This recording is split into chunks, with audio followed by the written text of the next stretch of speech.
The outcome of this sandwich determines whether or not I do anything else with my day. I'm making 2 sandwiches and 1 chicken breast is enough, but you can use 2 if you want to double up.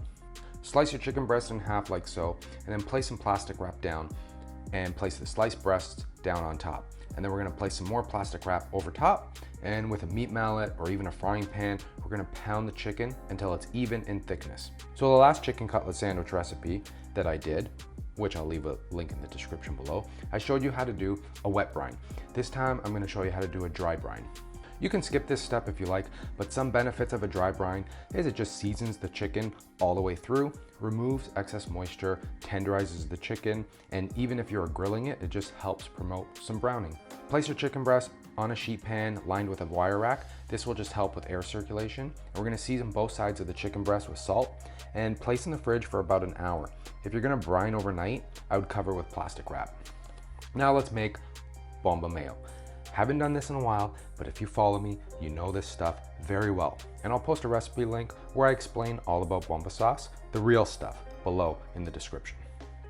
For the BOMBA sauce, I usually just go equal parts mayo and BOMBA, but you can do whatever you like, depending on your preference and taste.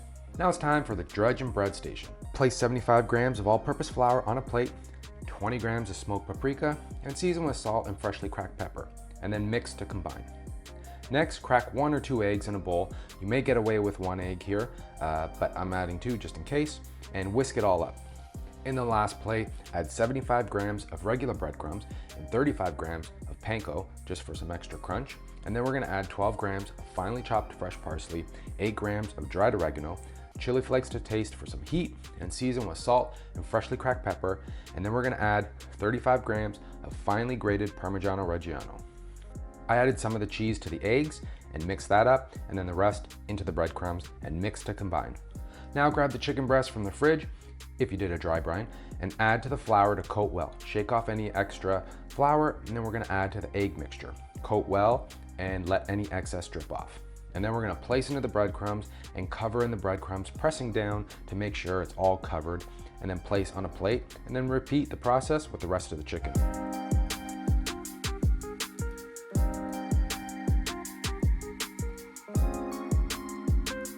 Now for the rapini. Finally chop up 1 bunch of rapini, and you can remove the stems, and you can see this may look like a lot for the 2 sandwiches, but this stuff is like spinach. It's just gonna wilt away and away and away.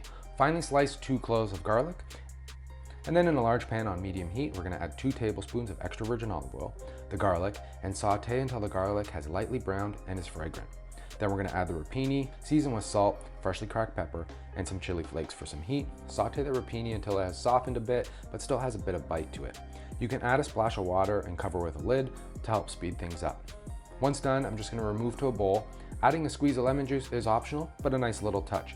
Give a mix and taste to adjust any seasonings. All right, when it comes to the bread, pick whatever bread you like, and whether you want to toast it or not, you do you. I'm not gonna toast it this time around, and I'm actually going with Martin's hoagie rolls. Love Martin's anything, and I just want a nice soft bun just to hold everything together, and so I can just squeeze it, like just a nice soft bun. Now it's time to fry the chicken cutlets in a pan on high heat. Cover with enough neutral oil, I'm using canola, or a cheap olive oil, not extra virgin, so that the breasts are about half covered. Once the oil is hot enough, place the chicken cutlets down away from you and fry for about 3 to 4 minutes per side, depending on how thick the chicken is. Once done, remove to a plate, line with paper towel, and season with a little bit of salt. Now, let's build our sandwich. Place the chicken cutlet down on the bun and then add some rapini on top. And now it's time for some sharp provolone. Look for the picante kind. Finely grate as much as you like all over the rapini. And if you want, you can place under the broiler to melt it. I'm definitely doing that. Then add some fresh mozzarella. I like the contrast of the melted provolone and the cool mozzarella, but you can even melt the mozzarella as well if you like. Then add a lot of BOMBA mayo on that top half bun, a lot. And there you go, bring that to the table immediately.